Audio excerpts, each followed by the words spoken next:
Salut à toi aujourd'hui, j'espère que tu vas au top. On se retrouve dans une vidéo où je vais dire des choses qui vont pas faire plaisir à grand monde. Parce que beaucoup pratiquent le footing aujourd'hui. D'ailleurs, dis-moi en commentaire si tu pratiques le footing. Donc aujourd'hui, le sujet de la vidéo, c'est le footing fait prendre du gras et perdre du muscle. Oui, et je vais te le prouver dans cette vidéo. Concrètement, je vais t'expliquer ce qu'est le footing, ce que j'appelle euh, le footing, comment il influence ton métabolisme, les études scientifiques, la conséquence d'un métabolisme bas, l'exemple chez les athlètes qui est très très parlant, qui va confirmer mes dires, est-ce qu'il faut remplacer le footing ou non, est-ce qu'il faut le faire ou non, et une petite conclusion en fin de vidéo. Donc déjà pour commencer tout de suite, le footing c'est quoi? Le footing c'est ce que j'appelle le footing, c'est courir entre 30 minutes et 1h30, voilà, à une intensité moyenne basse, tu vois, aller faire son petit footing du dimanche. Il y en a qui font ça plusieurs fois par semaine, qui vont courir. Pourquoi beaucoup de gens font le footing et pourquoi c'est une pratique qui est tant démocratisée que ça? Parce que au final, je vais te le montrer que en termes de résultats, c'est vraiment pas top du tout. Je sais que je fais pas plaisir à beaucoup de monde, mais malheureusement dans cette vidéo, je vais tout te prouver. Et après, dis-moi en commentaire si tu veux me contredire et apporter des variantes à ce que je dis, hein. Comme d'habitude, je suis toujours ouvert à la discussion en commentaire. Mais pourquoi beaucoup de gens font du footing? Souvent, c'est pour perdre du poids, pour voilà, faire du sport, faire une activité physique, parce que c'est des gens en général qui sont pas très très sportifs. Là aussi, je vais pas faire plaisir à grand monde. Il n'y a pas que ça. Je te parle de la généralité. Il y a des grands sportifs qui, eux, en font pour performer. Là, ça va être autre chose, parce que quand tu vas vouloir performer, forcément, tu vas t'optimiser pour cette performance. Mais en général, voilà, c'est pour perdre du poids, pour faire une activité physique. Pourquoi ils font ça? Parce que c'est très simple d'accès, c'est vraiment très accessible. Tu as juste à mettre tes chaussures, enfiler ton short, ton t-shirt, tu vas courir n'importe où, n'importe quand. Donc c'est très simple et accessible. Ça va améliorer ton système cardiovasculaire. Donc on va faire notre petit cardio et il y a peu de souffrance. Voilà. Souvent les gens vont à la facilité, vont aux choses qui sont le plus simples, le plus facile. Et donc c'est vrai que faire du footing, moi tu vas me dire si il y a la souffrance, non. Comparé à d'autres sports, on va mettre plus d'intensité là, et une intensité basse moyenne, il y a peu de souffrance. Donc les gens vont être plus à même, les gens non sportifs et qui veulent commencer le sport vont être plus à même à commencer le footing.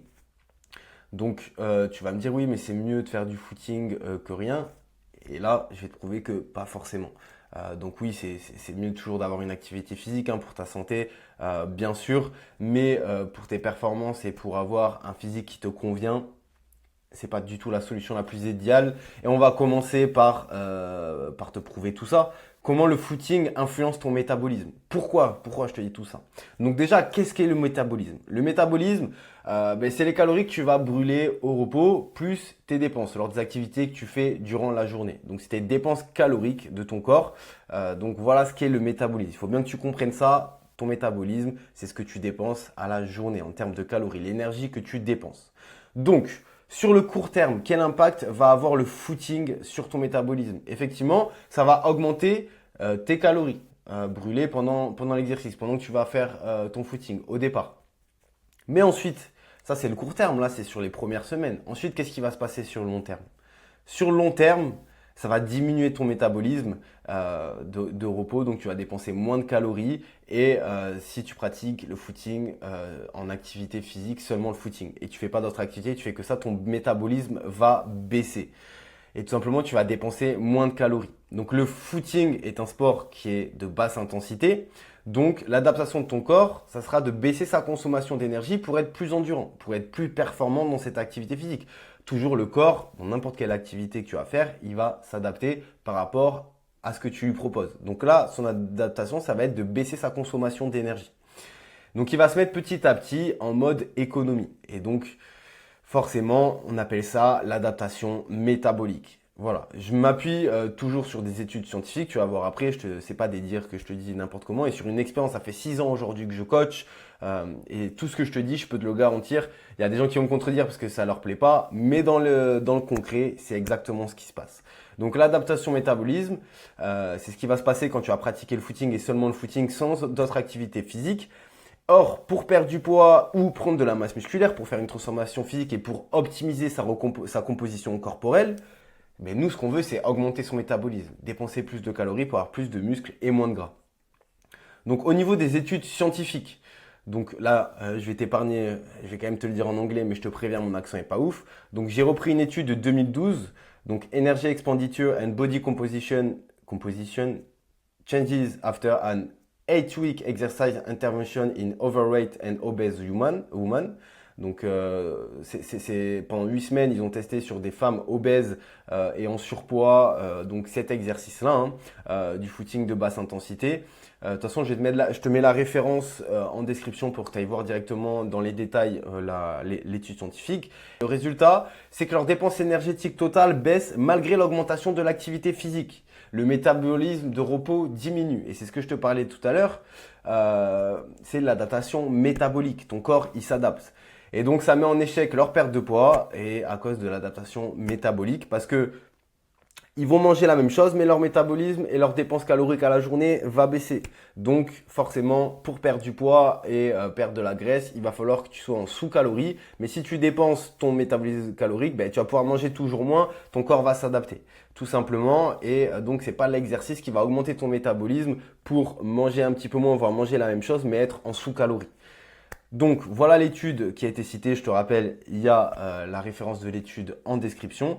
Et les conséquences d'un métabolisme bas, c'est ce que je te parle depuis tout à l'heure, il y a beaucoup d'inconvénients et peu d'avantages pour toi. Donc pour quelqu'un qui va vouloir performer en endurance et faire du marathon, faire du trail, etc., effectivement, la gestion de l'énergie et travailler son endurance et baisser son métabolisme, ça va être très intéressant parce que ça va être comme ça qu'il va performer tout simplement.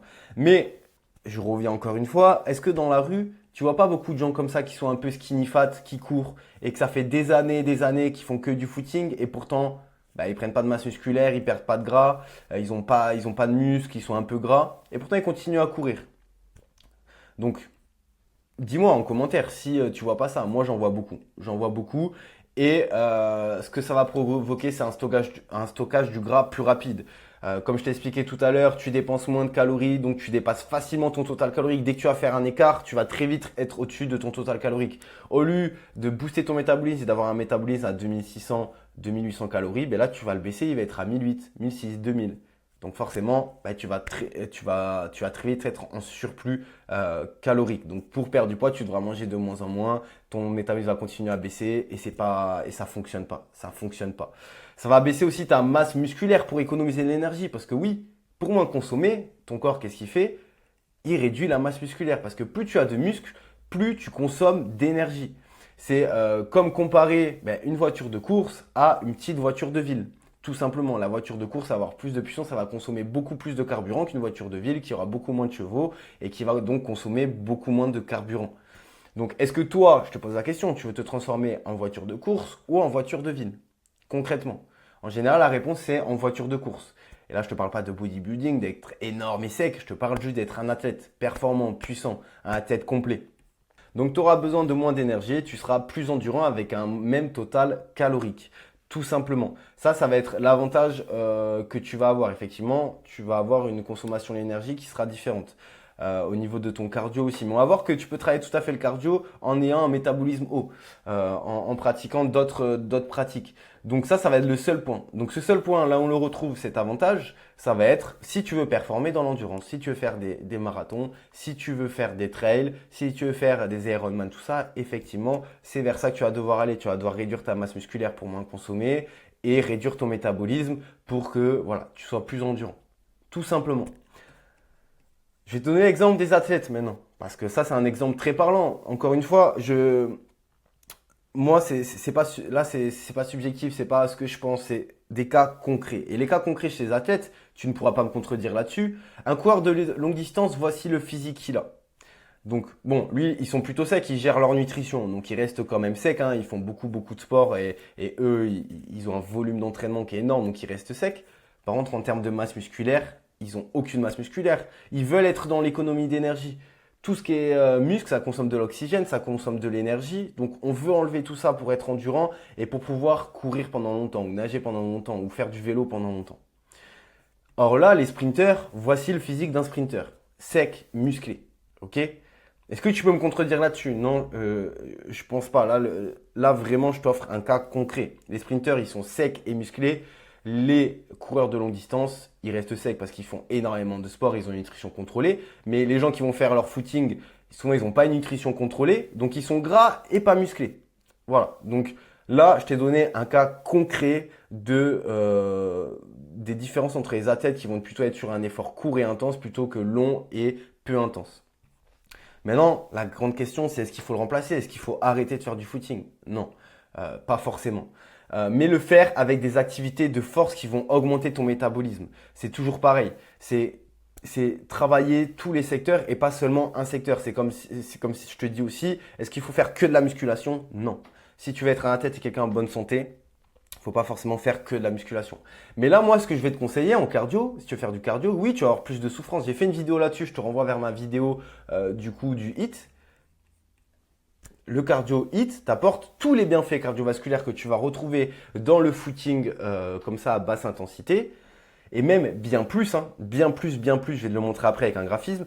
Et tout ça en t'entraînant beaucoup moins de temps. C'est-à-dire qu'au lieu d'aller courir 1 heure et demie, en 30-40 minutes, tu as fait ton hit. Alors oui, tu auras plus de souffrance, oui, tu vas mettre plus d'intensité, mais au bout d'un moment, tu vois, quand on fait du sport, c'est pas pour être dans le confort de son canapé, tu veux faire une activité physique. Donc aller à la facilité de faire son footing tranquillement à basse intensité, ça n'a pas grand intérêt. Donc là, l'avantage que va avoir le HIIT par rapport à un entraînement classique à basse intensité, on peut le voir sur le graphique ici. Donc la ligne rouge, c'est entraînement à basse intensité. Tu vas faire ton entraînement, effectivement, tu vas avoir une augmentation de tes dépenses caloriques pendant l'activité. Et puis après, ça va rebaisser et ça va stagner. Alors que pendant le HIIT, ça va monter, tu vas avoir beaucoup plus de dépenses caloriques, hein. Et après, ça va continuer à dépenser. Tu vas avoir encore un métabolisme haut, même après l'entraînement. Tu vas continuer à dépenser des calories. Donc, dans le temps, le HIIT va t'augmenter ton métabolisme, alors que un footing à basse intensité va te le baisser au fur et à mesure. Je te l'ai prouvé juste avant à cause de l'adaptation métabolique. Et moi, ce que je te conseille de faire, c'est de faire du footing, mais aussi de la musculation. Si tu fais du footing, si tu veux pas faire le HIIT, même si moi, je te conseille 10 000 fois de faire du HIIT, si tu veux pas faire du HIIT, tu veux faire continuer ton footing parce que c'est un plaisir, parce que tu aimes ça, continue, tu peux. Mais fais une activité de force à côté. Fais de la musculation pour augmenter ta masse musculaire et donc augmenter ton métabolisme. Tout simplement, ça va être hyper important de contrecarrer cette adaptation métabolique et surtout avoir une nutrition adaptée à côté, bien sûr, ça va de soi. Donc le footing à basse intensité n'est pas essentiel, mais fais-le si cela vraiment te fait du bien mentalement. Parce que beaucoup de gens font ça pour ça. C'est quand même une activité qui est méditative. Tu vas être en pleine nature, tu vas bouger. Si tu fais pas d'autres activités comme ça, oui, tu peux faire du footing. Mais tu vas être obligatoirement à côté, obligé de faire une activité de force. Donc du HIIT, de la muscu, des activités physiques explosives. Voilà, à toi de trouver. Mais moi, voilà ce que je te conseille en termes d'activité. HIIT, muscu. Tu vas développer les bienfaits cardiovasculaires que tu vas développer dans le footing, mais tu vas aussi développer ton métabolisme. Et la muscu, tu vas développer ta masse musculaire. Donc moi, comment j'utilise le footing basse intensité? Parce que je ne l'ai pas totalement supprimé de mon entraînement, mais je ne le fais pas tout le temps. Moi, ça va être le HIIT qui va être régulier chaque semaine. Mais le footing basse intensité, j'utilise en outil de récupération. Parce que quand je me sens fatigué, à la place du HIIT, je vais plutôt faire la basse intensité pour éviter de me blesser, pour éviter d'être dans du surentraînement. Donc je vais faire ça pour récupérer, parce que ça va augmenter mon rythme cardiaque sans avoir un effort violent. Je vais monter d'ailleurs beaucoup moins haut que le HIIT, hein. Et c'est pour ça qu'en termes de cardiovasculaire, le HIIT va être encore plus intéressant que le cardio à basse intensité. Et je vais monter beaucoup moins haut, mais je vais monter quand même un petit peu mon rythme cardiovasculaire pour faire circuler plus de sang dans mon corps. Donc ça va oxygéner mon corps, ça va me permettre de récupérer en faisant circuler plus de sang dans mon organisme, tout simplement. Donc ça va être vraiment un outil de récupération pour moi et pas un outil à proprement parler de perte de poids ou d'athlétisation. Non, c'est vraiment qu'un outil de récupération. Donc tu peux le garder, mais il va falloir qu'à côté, tu adaptes aussi ton entraînement forcément si tu veux atteindre tes objectifs. Parce que après, dis-moi, si tu veux être une voiture de ville et être mince et sans muscle, si c'est ton objectif, ok. Mais en général, c'est pas l'objectif des gens. Donc j'insiste vraiment sur ça. Donc en conclusion, si tu penses que courir tranquillement t'aidera dans ta quête d'athlétisation et de perte de poids, tu te trompes vraiment. Et aujourd'hui, je t'ai fait cette vidéo pour pas que tu fasses cette erreur-là en pensant que, et puis tu progresses pas et tu comprends pas pourquoi. Je viens t'expliquer pourquoi. Même si tu as une nutrition adaptée à côté, oui, tu seras juste quelqu'un de pas très musclé et sans trop de gras, donc tu vas être quelqu'un plutôt de mince, mais tu ne pourras pas être sec et athlétique avec une bonne masse musculaire. Je te parle pas encore une fois de bodybuilding, je te parle d'athlète, donc une bonne masse musculaire.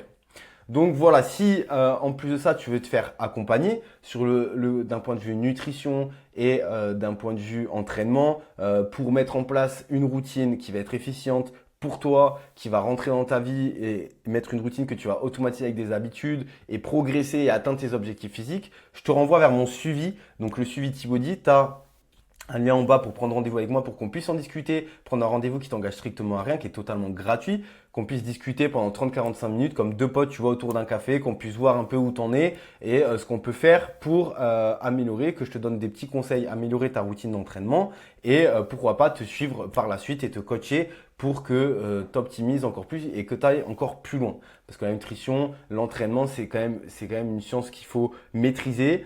Et si tu veux devenir autonome sur ça et atteindre tes objectifs, je peux t'accompagner comme j'en ai fait beaucoup si tu vas voir sur mon Instagram. Voilà, je te dis à très vite. Voilà pour cette vidéo. Ciao.